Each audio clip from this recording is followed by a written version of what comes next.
Mr. President. Senator from Texas.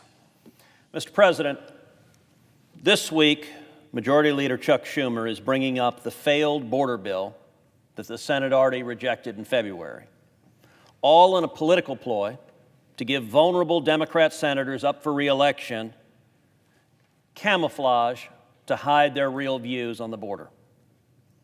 That failed border bill is nothing but a fig leaf that pretends to do something about border security, but wouldn't actually secure the border. In fact, if it became law, it would make the problem worse. This Democrat bill would codify catch and release. It would put into federal law Joe Biden's policy of releasing illegal aliens into this country. That is the cause of the open border crisis we have right now. It would normalize 5,000 illegal immigrants a day. That works out to 1.8 million illegal immigrants a year, every year, year after year, forever. It would provide immediate work permits to illegal aliens when they cross the border illegally. And it would provide many of them with taxpayer-funded lawyers. Not only is the bill, by design, utterly ineffective at securing the border, it is designed to fail. In fact, we can quantify mathematically the chances this bill has of passing the House of Representatives, and those chances are 0.00%. There is, however, a bill that we know would actually secure the border and would do so right now. It would put real penalties in place to end catch and release and to defund the NGOs that are a critical part of the human trafficking network. That bill is H.R. 2, and H.R. 2 has already passed the House of Representatives. I'm proud to lead H.R. 2 here in the Senate. If the Democrats want to do the responsible thing that would actually secure the border, we would pass H.R. 2. But instead, the Democrats deliberately want this border crisis to continue. Every single Democrat member of this body, and we know this because every one of them has voted over and over and over again against policies to actually secure the border. When Joe Biden came into office, he inherited the lowest rate of illegal immigration in 45 years. All President Biden had to do was nothing. Just don't screw it up. But instead, he deliberately broke the system. He made 3 decisions his first week of office that caused this crisis. Number 1, he immediately halted construction of the border wall. Number 2, he reinstated the disastrous policy of catch and release, the policy the Democrats now want to put into federal law. And number 3, he pulled out of the incredibly successful Remain in Mexico agreement. The Remain in Mexico agreement is what had produced the lowest rate of illegal immigration in 45 years. And what happened? We went from incredible success at securing the border to immediately the worst illegal immigration in our nation's history. Over 11 million illegal immigrants have come into this country under Joe Biden and the Democrats. It is an invasion. It is larger than the population of more than half of our states. Now, why on earth would the Democrats turn a blind eye to the people who are suffering and dying? Why would they turn a blind eye to the body bags, to the 853 migrants who died last year crossing illegally? Why would they turn a blind eye to the children being brutalized by human traffickers? Why would they turn a blind eye to the women being sexually assaulted by human traffickers? Why would they turn a blind eye to the more than 100,000 Americans who died last year of drug overdoses? Why would the Democrats turn a blind eye to the families, to the children being murdered by illegal immigrants that Joe Biden is releasing? The answer, sadly, is that they see every one of these 11 million illegal immigrants as future Democrat voters. And it's a cynical decision that in order to stay into power, it's fine for people to suffer and die. In just a moment, I'm going to propound a unanimous consent request to take up and pass H.R. 2. When I do so, we'll have a moment of decision. All the Democrats have to do for this to pass is nothing. Just like Joe Biden, all Joe Biden had to do at the beginning of his presidency to not break the border was nothing. Just keep in place the policies that were working. When I asked for unanimous consent to pass this bill, if the Democrats do nothing, it will pass the Senate and go immediately to President Biden's desk, and he can sign it into law. But I'm going to predict right now we're going to hear two magic words from the Democrats. We're going to hear the words, "I object." Because they object to securing the border. They object to stopping this invasion. They object to standing up to the cartels. They object to protecting the American people. But before I do that, I want to yield to my colleague from Kansas, Senator Marshall. Mr. President. Senator from Kansas. Thank you, Mr. President. And I want to thank the Senator from Texas for leading the charge up here to secure our border. Since day one, Joe Biden's allowed the cartels to have operational control of our nation's border, exploiting every weakness and pushing deadly fentanyl into our communities, killing over 300 Americans every day. I rise today to join my colleague in calling for unanimous consent for H.R. 2, the Secure Our Borders Act, which the House passed over a year ago, has set languaging here on this side of the Capitol, waiting for a hearing, waiting for a vote. Now, time after time, the President and his administration have shown us that our national security is an afterthought. We're facing unprecedented times. Under this President's watch, over 11 million illegal aliens are here now on U.S. soil. And instead of taking any real measures to address the crisis, he's doubling down. With just 6 months until the election now, the left wants you to believe they have suddenly stumbled upon a solution to the border crisis they created. In the news this week, we'll see the Democrats' bait-and-switch tactics, and I want to remind the American people to watch what the majority leader and this administration do, not what they say. They have no serious solution. They know it, and that's why it's painfully obvious that the stunts being pulled here this week are politically motivated. Americans across the heartland are feeling unsafe due to Joe Biden's worsening border crisis. Even a state like Kansas is now a border state. Fentanyl's flooding into our communities across the state, claiming a life most every day, and now is the leading cause of death among young adults in America. Joe Biden's border crisis has resulted in over 300 known terrorists being apprehended in the past year for attempting to cross the southern border. Additionally, over 35,000 Chinese nationals and thousands of individuals from countries like Afghanistan, Iran, Iraq, and Syria have crossed through our southern border. We're in a sad state of affairs when our foreign adversaries are paying closer attention to our vulnerabilities at our borders than the President of the United States. Even our own FBI is sounding the alarm, now warning that because of this invasion, we're on high alert for terrorist attack in the coming months. I stand today with a clear message for this chamber. It is time to do what is right for the American people, not politically motivated messaging stunts that aren't serious or sincere to the people who have been victims of the Biden administration's lawlessness. Mr. President, we have a solution to secure our borders, a proposal that could go to the President's desk today. Let's pass the Secure Our Borders Act, H.R. 2. This legislation tightens asylum standards, it builds a wall, it increases Border Patrol agents, and it ends catch and release. It passed out of the House over a year ago, but the majority leader refuses us to take a vote in the Senate. If Senate Democrats were truly serious about securing our borders, enforcing the rule of law, and protecting our nation's sovereignty, they would stop wasting time and take up H.R. 2 today. Without secure borders, we cannot ensure our nation's safety. This national security crisis is unprecedented, and we have thoughtful, real solutions to address it immediately. Americans deserve to feel safe in their own homes. This half-baked so-called border bill is an insult to Laken Riley and her family and every other American citizen who's been victimized by crimes committed by someone who should not be in this country. Even the lead Democrat architect of the so-called border bill has said flat out this legislation does not close the border. You can quote him, "It does not close the border."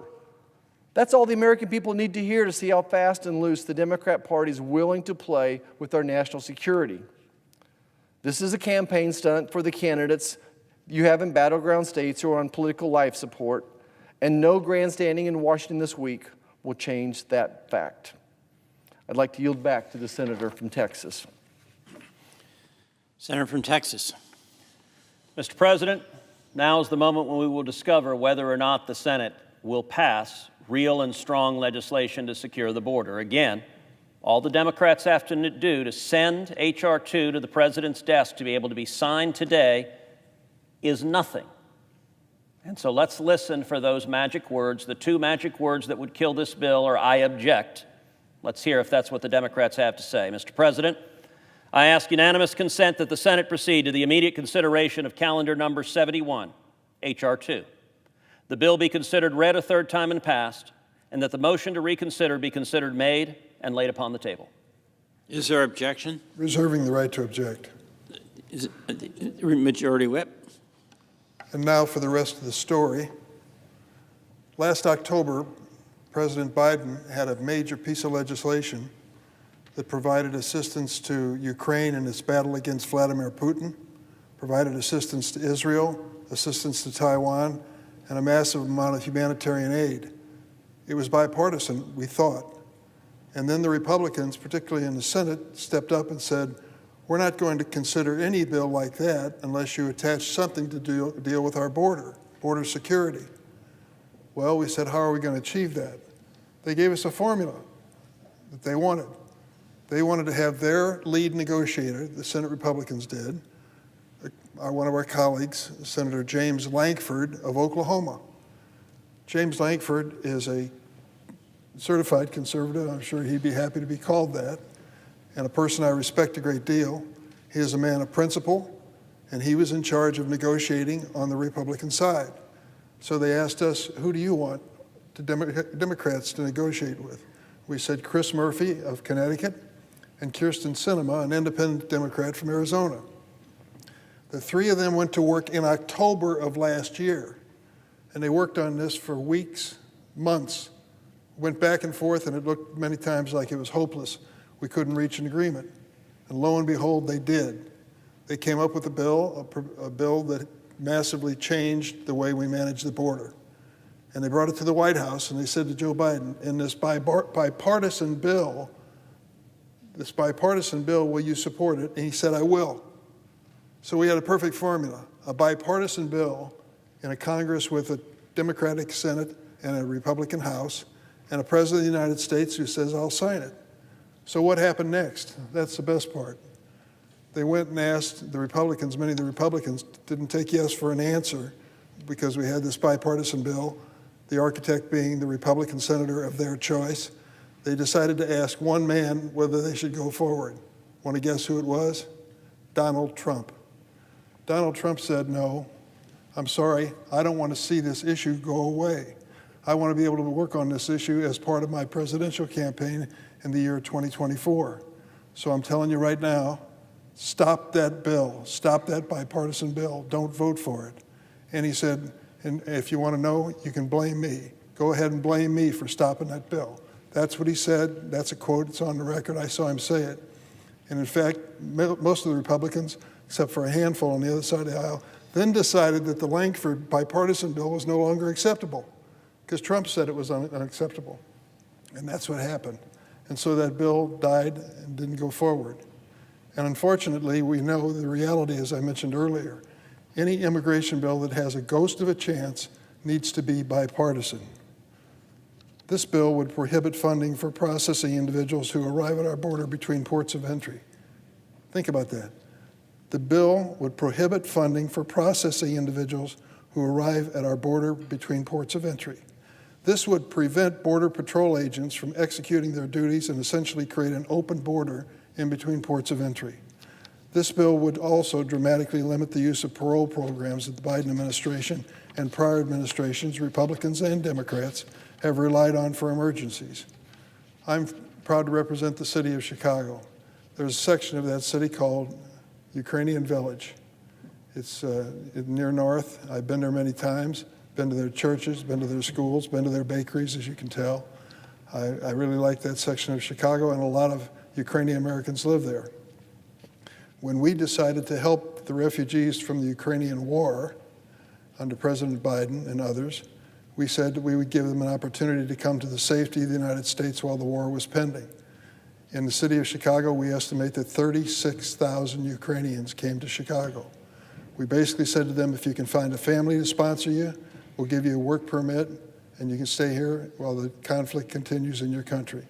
They were absorbed into the Chicago and Illinois and Midwest economy without a ripple. They're hardworking people, good people. They were accepted in the churches and the schools, and their kids went to school there, and they really contributed to the Chicago scene. They've done a great job. Well, the authority of a president like Biden to make that decision for Ukrainian refugees is removed by this bill. This authority has been relied on by the executive branch for decades in emergency situations. The evacuation of hundreds of thousands of Vietnamese allies in the 1970s and the evacuation of thousands of Iraqi Kurds in the 1990s would be eliminated by this bill. This partisan legislation, it only received Republican votes, not a single Democratic vote. This partisan legislation also includes many provisions that are completely unrelated to border security. For example, listen to this one. How about this? Want to put this in a comprehensive border bill? It would prohibit funds from being used by the Department of Homeland Security to purchase electric vehicles for the agency's law enforcement agencies. What in the heck is that all about? This bill would also impose mandatory electronic employment verification, known as E-Verify, on every sector of the American economy. I left a meeting in my office with a person representing farm workers in the state of North Carolina. Do you know what percentage are farm workers in America working today, going out and harvesting crops and fruits and vegetables? Do you know what percentage are undocumented? 50%. 50% are undocumented today. So this bill would impose mandatory E-Verify and would include the agriculture industry, and these undocumented workers, 50% of agriculture workers, would be unable to work. What would that do to our food supply chain? I can tell you it would come to a grinding halt, and it would dramatically increase food prices. Hear that, America? This provision by the junior senator from Texas would raise food prices on its own. Massive consequences for American families. This bill is so extreme that there was a bipartisan opposition to it in the House of Representatives. Under close scrutiny, this bill is simply not a serious effort to secure our border. It would harm our economy and make our country less safe and less secure. The bipartisan bill, which Donald Trump and many of the Senate Republicans killed, would have worked to move us in the right direction. We really had an opportunity to vote on this legislation. It would have actually helped us on the border. Though I had some concerns about it, I thought it was a genuine bipartisan effort I could support. I was disappointed, but hardly surprised, that the vast majority of my Republican colleagues, including the junior senator from Texas, who is making this motion today, voted against it. This bipartisan bill, with James Lankford's leadership on the Republican side, rejected out of hand by Republicans in the Senate. It's no surprise to me the junior senator did that. The only time we brought a bipartisan comprehensive immigration bill to the floor, he voted against that too. It's no surprise.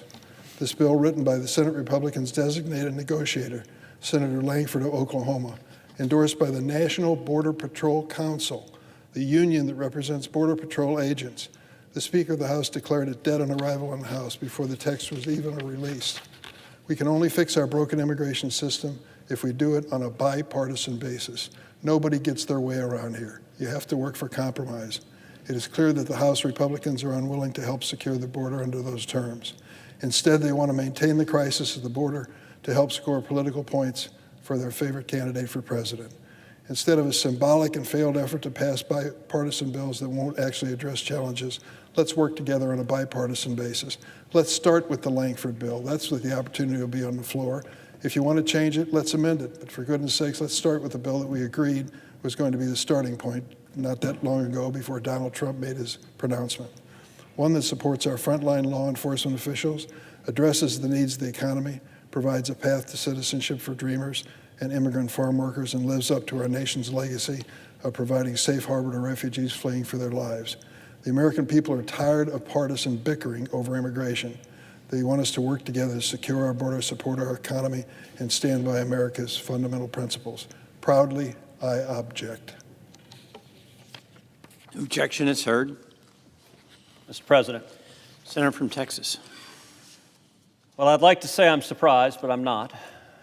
It is worth, though, pausing to reflect both what the senator from Illinois said and what he didn't say.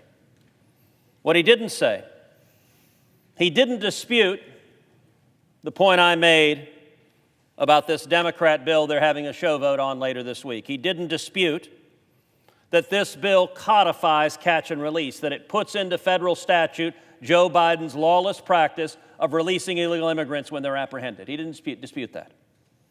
He didn't dispute that this bill would normalize 5,000 illegal immigrants a day, 1.8 million illegal immigrants a year, every year, forever. He didn't dispute that either. He didn't dispute that this bill would give illegal immigrants who are apprehended immediate work permits. Didn't dispute that. He didn't dispute that this bill would give many of them taxpayer-funded lawyers, and he also didn't dispute a point I've made many other times, although I didn't just make it, that it would give billions of dollars to the NGOs that are part of the human trafficking network, that it would fund the people trafficking millions into this country.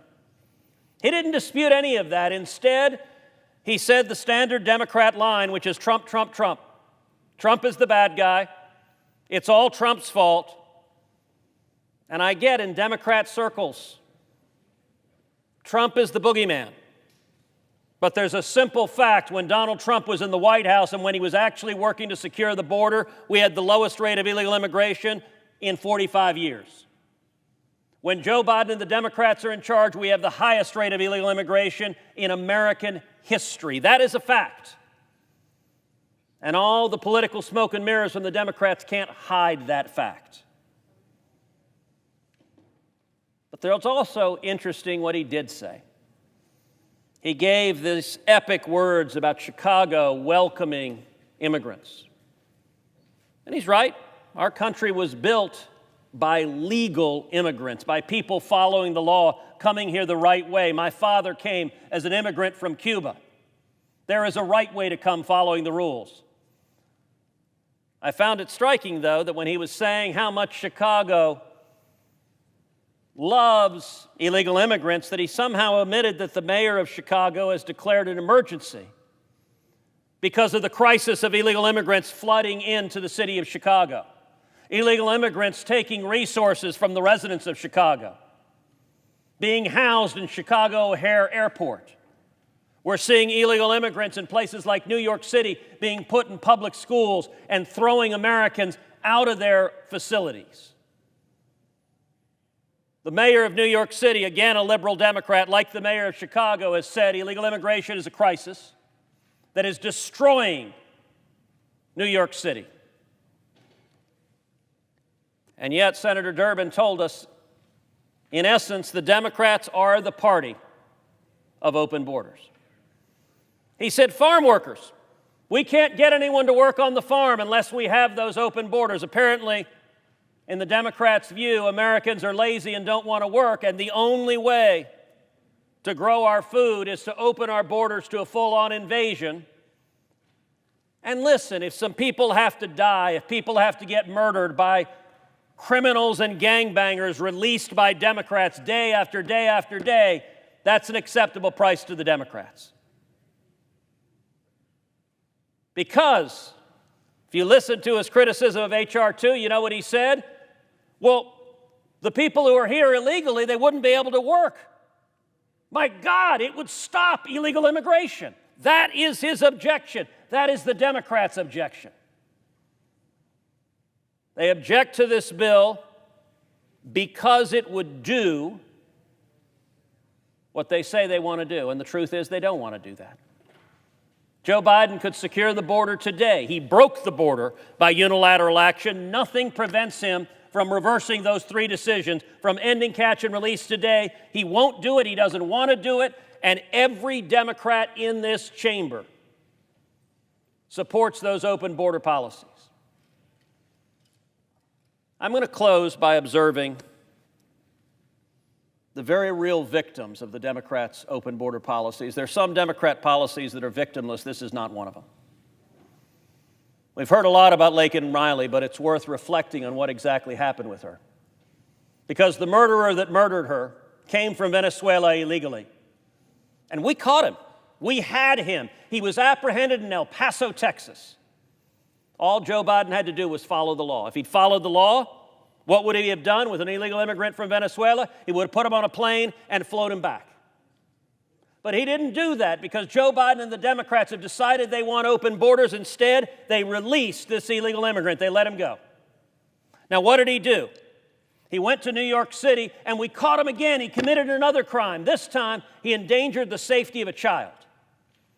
And New York City caught him. They arrested him. And what did New York have to do? All they had to do was follow the law and put him in jail. And you know what? If they'd done that, Laken Riley'd still be alive. By the way, if Joe Biden and the Democrats had followed the law, Laken Riley'd still be alive. But New York City is a sanctuary city, so they let him go again. And the murderer came down to Georgia. And Laken Riley, a beautiful 22-year-old woman, a nursing student, she went out jogging for what she thought was going to be a beautiful day. And this murderer, this illegal immigrant that Democrats had released over and over and over again, picked up a brick and beat her to death. Mr. President, that's happening every week. Another name you don't hear Democrats say is Jeremy Caceres. Jeremy Caceres is a beautiful 2-year-old boy. Was murdered in Prince George's County, Maryland, just a few miles from where we are right now, by another illegal immigrant that Joe Biden and the Democrats released. And I want to finally point, Mr. President, to a 15-year-old girl in your home state, in Boston, Massachusetts. Not only is the Biden administration allowing a completely open border and releasing illegal immigrants that are apprehended, but they are flying hundreds of thousands of illegal immigrants directly from their home countries into America. In this case, the Biden administration flew an illegal immigrant from Haiti to Boston, Massachusetts. He didn't try to cross illegally. The Biden administration said, come on, get on an airplane, we'll bring you to Boston. And you know what he did in Boston? He's been arrested now for violently raping a 15-year-old girl with severe mental disabilities. This is sick, this is grotesque, and this is happening day after day after day. And we have a bill right now we could pass that would stop it. And the Democrats' answer is, I object.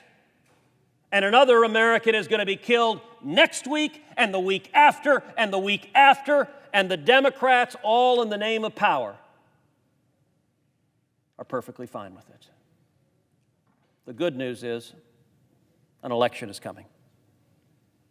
And in January 2025, with a new administration, we will solve this problem. We will secure the border. We will stop this invasion. And we'll protect the American people. I yield the floor.